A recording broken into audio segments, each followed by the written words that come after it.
On October 23rd of this year, 2016, a dedication occurred here on this site to this memorial in the name of Limestone Township Consolidated School.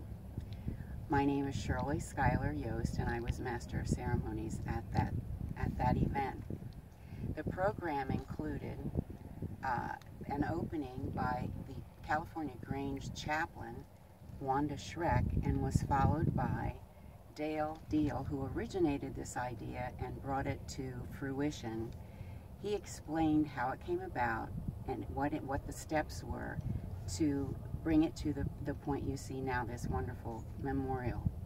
We had two guest speakers, Sarah Biddle Kowalski, who's a former Warrior Run High School principal and who also, she along with her siblings, attended Limestone Elementary, and also Samuel Cooper, former Warrior Run superintendent.